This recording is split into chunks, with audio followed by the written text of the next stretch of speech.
உலக அழிவுடைய பெரும் 10 அடையாளங்களில் 10ஆவதும் இறுதியானதும் அடையாளம் தான் யமனுடைய பகுதியிலிருந்து பிரமாண்டமான ஒரு நெருப்பு வெளிப்பட்டு உலகத்தில் இருக்கக்கூடிய அனைத்து மக்களையும் ஒரே இடத்தில் ஒன்று திரட்டும். இந்த அடையாளம் மட்டும் நடந்துவிட்டால் அடுத்து சூர்தான் ஊதப்படும்.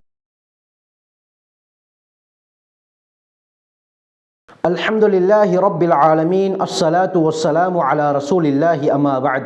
கண்ணியத்திற்குரிய இறைவனின் நல்லடியார்களே, அல்லாஹ்வின் சாந்தியும் சமாதானமும் என்றென்றும் நம் அனைவர் மீதும் உண்டாவதாக. தொடர்ந்து மறுமை நாளுடைய சிறிய பெரிய அடையாளங்களை ஒவ்வொரு பதிவில் தெளிவாக பார்த்து கொண்டு வருகிறோம். அந்த பதிவுகளை பார்க்காத சகோதரர்கள் அதனுடைய ஃபுல் பிளேலிஸ்ட்டை கீழே டிஸ்கிரிப்ஷன் புக்ஸில் தருகிறேன், செக் பண்ணி பார்த்து கொள்ளுங்கள். அதிகமான பிரயோஜனங்களை, உண்மை நிலவரங்களை நீங்கள் அடைந்து கொள்வீர்கள். மறுமையுடைய இறுதி கட்டத்திலே நாங்கள் இருக்கிறோம். அதாவது உலக அழிவுடைய விளிம்பிலே நாங்கள் வாழ்ந்து கொண்டிருக்கிறோம். ஸல்லல்லாஹு அலைஹி வஸல்லம் அவர்கள் சொன்ன 130க்கும் மேற்பட்ட எல்லா சிறிய அடையாளங்களும் தற்பொழுது கண்முன்னால் நடந்து கொண்டிருக்கின்றன. ஒன்று கூட தவறாமல் எல்லாமே சரியாக நபி அவர்கள் சொன்ன பிரகாரம் நடந்து கொண்டிருக்கின்றன. இதற்கு பிறகு நடக்க இருப்பது மறுமையுடைய நாளின் பெரிய 10 அடையாளங்கள் தான். அதனுடைய தோற்றுவாயாக இருப்பது இமாம் மஹ்தி அலைஹிஸ்ஸலாத்துடைய வருகை. இமாம் மஹ்தி அலைஹிஸ்ஸலாம் அவர்கள் வந்துவிட்டால் பெரிய அடையாளங்கள் 10ம் ஒன்றன் பின் ஒன்றாக மிக வேகமாக நடந்துவிடும். அந்த 10 அடையாளத்தை ஸல்லல்லாஹு அலைஹி வஸல்லம் அவர்கள் ஒரே ஹதீஸில் தெளிவாக சொல்லியிருக்கிறார்கள். ஸஹீஹ் முஸ்லிமுடைய ரிவாயத் ஹுதைஃபத் இப்னு அஸீத் அல்-கிஃபாரி ரலியல்லாஹு அன்ஹு அறிவிக்கிறாங்க, இத்தலஅன் நபியு ஸல்லல்லாஹு அலைஹி வஸல்லம் அலைனா வ நஹ்னு நததாக்கரு. நாங்கள் எங்களுக்கு மத்தியிலே பேசிக் கொண்டிருக்கும் சந்தர்ப்பத்தில் ஒரு தடவை ஸல்லல்லாஹு அலைஹி வஸல்லம் அவர்கள் வந்தார்கள். எங்களை பார்த்து மா ததாக்கரூன், நீங்கள் எதை பற்றி முதாக்கரா, எதை பற்றி நீங்கள் பேசிக் கொண்டிருக்கிறீர்கள் என்று கேட்டார்கள். அதற்கு நாங்கள் நத்குரு ஸாஆ, நாங்கள் மறுமை நாளை பற்றி ஞாபகப்படுத்திக் கொண்டிருக்கிறோம் என்று சொன்னோம். அதற்கு ஸல்லல்லாஹு அலைஹி வஸல்லம் இன்னஹா லன் தகூம ஹத்தா தரவு கப்லஹா 10 ஆயாத், அந்த மறுமை நாள் நிகழ மாட்டாது, அதற்கு முன்னால் நீங்கள் கண்கூடாக 10 அடையாளங்களை காணும் வரை என்று சொல்லி அந்த 10 அடையாளங்களையும் ஸல்லல்லாஹு அலைஹி வஸல்லம் அவர்கள் சொன்னார்கள். அத்துஹான் வத்தஜ்ஜால் வத்தாபா வதுலூஉ ஷம்ஸ் மின் மக்ரிபிஹா வனுசூலு ஈஸா இப்னு மர்யம் அலைஹி ஸலாத்து வஸ்ஸலாம் வயஜூஜ் வமஜூஜ் வஸலாஸத்து குஸூஃபின் ஹஸ்ஃபின் பில் மஷ்ரிக் வஹஸ்ஃபின் பில் மக்ரிப் வஹஸ்ஃபின் பிஜஸீரத்தில் அரப் வஆகிரு ذلك நாருன் தக்ருஜு மினல் யமனி தத்ருது الناس இலா மஹ்ஷரிஹிம் என்று 10 அடையாளத்தையும் ஸல்லல்லாஹு அலைஹி வஸல்லம் அவர்கள் தெளிவாக கூறினார்கள். உலகத்திலே பெரும் ஒரு புகை வெளியாகி முழு உலகையும் சூழ்ந்து கொள்ளும். தஜ்ஜாலுடைய வருகை, தாபத்துல் அர்த் என்ற பிராணி வெளிப்படும், சூரியன் மேற்கிலே உதிக்கும், ஹஜ்ரத் ஈசா அலைஹிஸ்ஸலாம் அவர்கள் வானத்திலிருந்து இறங்குவார்கள், யஜூஜ் மஅஜூஜ் கூட்டத்தாருடைய வருகை ஏற்படும். உலகத்திலே 3 இடங்களில் சுழிவாங்கல் ஏற்படும். கிழக்கு பகுதியிலே ஒரு சுழிவாங்கல் ஏற்படும், மேற்கு பகுதியிலே ஒரு சுழிவாங்கல் ஏற்படும், அரேபிய தீபகற்பத்திலே ஒரு சுழிவாங்கல் ஏற்படும் என்று 9 அடையாளங்களை சொல்லிவிட்டு ஆகிரு ذلك கடைசியாக நபி அவர்கள் சொன்னார்கள், நாருன் தக்ருஜு மினல் யமனி தத்ருது الناس இலா மஹ்ஷரிஹிம், யமனுடைய பகுதியிலிருந்து ஒரு நெருப்பு வெளியாகி மக்கள் அனைவரையும் ஒரே இடத்திலே விரட்டி கொண்டு போய் ஒன்று திரட்டும் என்று ஸல்லல்லாஹு அலைஹி வஸல்லம் சொன்னார்கள். இந்த நெருப்பு வெளிப்படுவது தான் உலக அழிவின் கடைசி அடையாளம். இது நடந்து விட்டால் அடுத்ததாக நடக்க இருப்பது சூர் ஊதப்படுவது தான். அருமையானவர்களே, இந்த சூர் ஊதப்பட்டு விட்டால் உலகத்திலே இருக்கக்கூடிய எல்லா வஸ்துக்களும், உலகத்தையும் தாண்டி இந்த பிரபஞ்சத்திலே இருக்கக்கூடிய எல்லாமே அழிய ஆரம்பித்துவிடும். இதை பற்றி சூரா தக்வீர், சூரா இன்ஷிகாக், சூரா இன்ஃபிதாரிலே அல்லாஹ் தெளிவாக கூறுகிறான். சூர் ஊதப்பட்டு விட்டால் என்ன நடக்கும்? இத ஷம்சு குவ்விரத், சூரியன் அப்படியே சுருட்டப்பட்டுவிடும். வைதன் நுஜூமுன் கதரத், இந்த நட்சத்திரங்கள் எல்லாம் ஒளி இழந்து அப்படியே விழுந்துவிடும். வைதல் பிஹாரு சுஜ்ஜிரத், கடல் தீமூட்டப்பட்டுவிடும். அதற்கு பிறகு இந்த மலைகள் எல்லாம் அப்படியே பஞ்சு பஞ்சாக பறக்க ஆரம்பித்துவிடும்.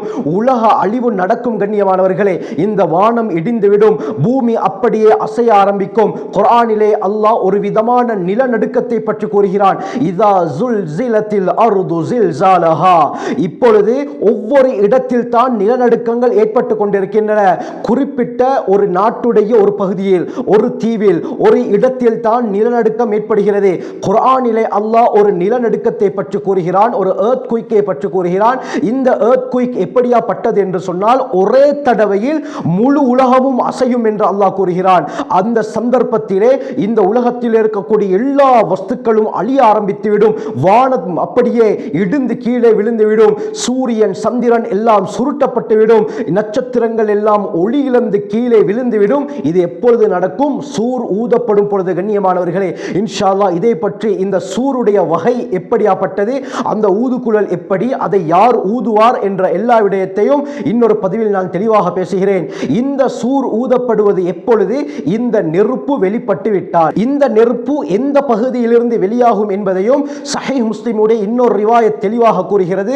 நாருன் தஹ்ருஜு மின் குஅரத்தி அத்னின் துரஹிலுன் நாஸ் என்ற வார்த்தையை ஸல்லல்லாஹு அலைஹி வஸல்லம் சொன்னார்கள். அதாவது யமனுடைய எல்லை போர்டர் பகுதியிலிருந்து ஒரு பிரமாண்டமான நெருப்பு வெளியாகி மக்கள் அனைவரையும் ஒரு இடத்திற்கு கொண்டு போய் விடும் என்று ஸல்லல்லாஹு அலைஹி வஸல்லம் சொன்னார்கள். சஹீஹ் முஸ்லிமுடைய ரிவாயத்தில் யமனுடைய எல்லை பகுதி என்று வருகிறது. முஸ்னத் அஹ்மதுடைய ரிவாயத்தில் சரியாக எந்த இடத்தில் இருந்து அந்த நெருப்பு வெளியாகும் என்பதையும் ஸல்லல்லாஹு அலைஹி வஸல்லம் சொல்லியிருக்கிறார்கள். அப்துல்லா பின் உமர் ரதியல்லாஹு அன்ஹு அவர்களுடைய சஹீஹான ரிவாயத் முஸ்னத் அஹ்மத்ல வருது. ஸல்லல்லாஹு அலைஹி வஸல்லம் சொன்னார்கள், சதக்ருஜு நாருன் கப்ல யௌமில் கியாமா, கியாமத்துடைய நாள் நிகழ்வதற்கு முன்னால் ஒரு நெருப்பு மின் பஹ்ரி ஹதரமௌத், ஹதரமௌத்துடைய கடல் பகுதியிலிருந்து வெளியாகும் என்று ஸல்லல்லாஹு அலைஹி வஸல்லம் சொன்னார்கள். இந்த நெருப்பு அந்த கடல் பகுதியிலிருந்து வெளியாகி மக்கள் அனைவரையும் ஒரே இடத்திலே ஒன்று திரட்டும். இந்த சந்தர்ப்பத்தில் சஹாபாக்கள் நபி அவர்களை பார்த்து, பிம தஅமுருனா யா ரசூலல்லாஹ், இதன் மூலமாக எங்களுக்கு எதை நீங்கள் ஏவுகிறீர்கள்? அந்த சந்தர்ப்பத்திலே அந்த நெருப்பு வெளியானால் நாங்கள் எங்கே செல்வது என்று கேட்ட நேரத்தில் ஸல்லல்லாஹு அலைஹி வஸல்லம் சொன்னார்கள், அலைக்கும் பிஷாம், நீங்கள் ஷாமை பற்றி பிடித்துக் கொள்ளுங்கள் என்று சொன்னார்கள்.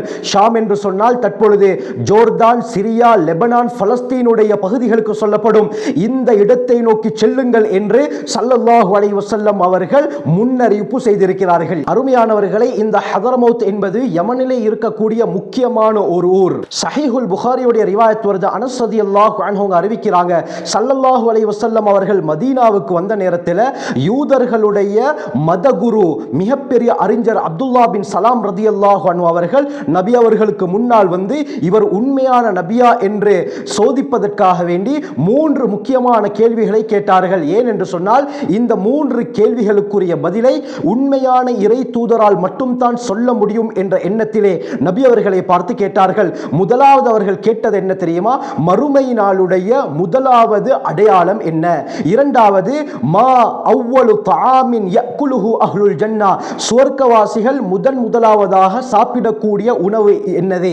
மூன்றாவது கேள்வி, ஒரு குழந்தை பிறக்கும் பொழுது தாயுடைய சாயலில், சில சந்தர்ப்பங்களில் தந்தையுடைய சாயலில் பிறக்கிறது, இதற்கு என்ன காரணம் என்று 3 கேள்விகளை கேட்டார்கள். உடனே ஹஜ்ரத் ஸல்லல்லாஹு அலைஹி வஸல்லம் சொன்னார்கள், இப்பொழுது தான் இதற்குரிய பதிலை ஜிப்ரீல் அலைஹிஸ்ஸலாம் அவர்கள் என்னிடத்திலே வந்து சொல்லிவிட்டு சென்றார்கள் என்று சொன்னதும் அப்துல்லா பின் சலாம் ரலியல்லாஹு அன்ஹு அவர்கள் நபி அவர்களை பார்த்து சொன்னார்கள், ஸாக அதுவுல் யஹூதி மினல் மலாயிகா, இந்த ஜிப்ரீல் அலைஹிஸ்ஸலாம் அவர்கள் யூதர்களுடைய மலக்குமார்களிலே இருக்கக்கூடிய விரோதி என்பதாக கூறினார்கள். அதாவது ஹஜ்ரத் ஜிப்ரீல் அலைஹிஸ்ஸலாம் அவர்களை யூதர்களுக்கு பிடிக்காது.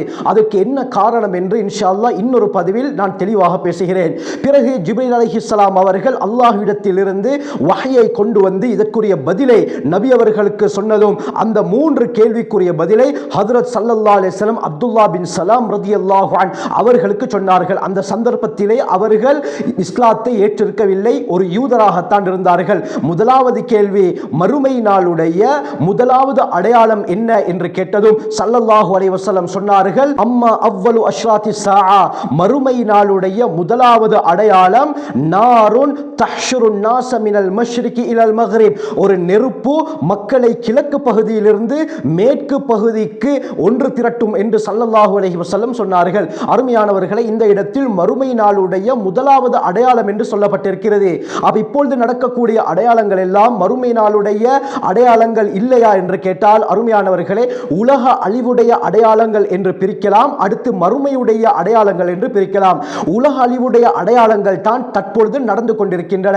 இந்த உலக அழிவுடைய இறுதி அடையாளம் தான் அந்த யமனுடைய பகுதியிலிருந்து ஒரு நெருப்பு வெளிப்படும். அதையும் ஸல்லல்லாஹு அலைஹி வஸல்லம் தெளிவாக சொன்னார்கள், அந்த ஹதரமௌத்துடைய கடல் பகுதியிலிருந்து தான் இந்த நெருப்பு வெளிப்படும் என்று. என்று. இது உலக அழிவுடைய கடைசி அடையாளம். இந்த அடையாளம் நடந்துவிட்டால் உலக அழிவு ஏற்பட்டுவிடும். அதாவது அதற்கு பிறகு சூர் ஊதப்பட்டதும் உலகம் அப்படியே அழிக்கப்பட்டு மறுமை நாள் உண்டாகும். மறுமையுடைய வாழ்க்கையை, மறுமை நாளுடைய அந்த விடயத்தை எடுத்து பார்க்கும் பொழுது இந்த நெருப்பு என்பது முதலாவது அடையாளம். இந்த நெருப்பு உண்டானதற்கு பிறகுதான் உலகம் அழிக்கப்பட்டு மறுமை நாள் உண்டாகும். இதை வைத்து தான் அப்துல்லா பின் சலாம் ரதியல்லாஹு அவர்கள் மறுமை நாள் ஏற்படுவதனுடைய முதலாவது அடையாளம் எது என்று கேட்டார்கள். அதற்கு ஸல்லல்லாஹு அலைஹி வஸல்லம் சொன்ன பதில் ஃபனாருன் தஹ்ஷுருன் நாஸ மினல் மஷ்ரிகி இலல் மக்ரிப். ஒரு நெருப்பு வெளியாகி கிழக்கிலிருந்து மேற்கு பக்கம் அனைத்து மக்களையும் ஒன்று திரட்டும் என்று சொன்னார்கள். அதற்கு பிறகு நபி அவர்கள் சொன்னார்கள், சுவர்க்கவாதிகள் உட்கொள்ளக்கூடிய முதலாவது சாப்பாடு மீனுடைய ஈரல் என்று சொன்னார்கள். மூன்றாவது கேள்விக்குரிய பதில், ஒரு குழந்தை பிறக்கும் பொழுது தந்தையுடைய ரூபத்தில், சில சந்தர்ப்பங்களில் தாயுடைய சாயலில் பிறக்கிறது. இதற்கு என்ன காரணம் என்றால், கணவன் மனைவி உறவு கொள்ளும் பொழுது யாருடைய நீர் முந்தி விடுகிறதோ அவருடைய சாயலில் தான் அந்த குழந்தை பிறக்கும். தந்தையுடைய நீர் முந்திவிட்டால், அதாவது தந்தையுடைய அந்த மணி முந்திவிட்டால் தந்தையுடைய ரூபத்திலும், தாயுடையது முந்திவிட்டால் தாயுடைய சாயலிலும் குழந்தை பிறக்கும் என்று ஸல்லல்லாஹு அலைஹி வஸல்லம் சொன்னவுடன் அஷ்ஹது அன் லா இலாஹ இல்லல்லாஹ் வ அஷ்ஹது அன்னக ரசூலுல்லாஹ் என்று ஷஹாதத் கலிமாவை சொல்லி அப்துல்லா பின் சலாம் ரதியல்லாஹு அவர்கள் இஸ்லாத்தை ஏற்றுக்கொண்டார்கள். ஆகவே கண்ணியமானவர்களே, இந்த நெருப்பு என்பது உலக அழிவுடைய கடைசி அடையாளம், மறுமை நாளுடைய முதலாவது அடையாளம். இமாம் குர்துபி ரஹ்மத்துல்லாஹி அலைஹி தங்களுடைய தத்கிரா என்ற கிதாபிலே குறிப்பிடுகிறார்கள், இந்த நெருப்பு வெளியாகும் பொழுது உலகத்திலே இருக்கக்கூடிய எல்லா மக்களையும் இந்த நெருப்பு விரட்டி கொண்டு வந்து ஒரே இடத்திலே ஒன்று சேர்க்கும். மனிதர்களை மட்டுமல்ல, எல்லா ஜீவராசிகளையும் ஒரே இடத்திலே ஒன்று சேர்க்கும். அந்த சந்தர்ப்பத்திலே மக்கள் மிருகங்களுடன், ஜீவராசிகளுடன் தான் வாழ்ந்து கொண்டிருப்பார்கள். எப்படியாப்பட்ட நெருப்பு என்று சொன்னால் அருமையானவர்களே, ஒரு தடவை நாங்கள் உணர்வு பூர்வமாக யோசித்து பார்க்க வேண்டும். எல்லா இடத்திலும் நெருப்பு இருந்தால் எப்படி இருக்கும்? எந்த வெளிச்சமும் கிடையாது, அந்த நெருப்புடைய வெளிச்சம் மட்டும் தான் இருக்கிறது. முன்னால் பார்த்தாலும் நெருப்பு, பின்னால் பார்த்தாலும் நெருப்பு, வலது பக்கம் இடது பக்கம் மேலே கீழே எங்கு திரும்பினாலும் அந்த நெருப்பு தான் இருக்கும் என்று சொன்னால், அந்த நேரத்தில் எங்களுடைய நிலைமை எப்படியாப்பட்டதாக இருக்கும் என்பதை யோசித்து பாருங்கள்.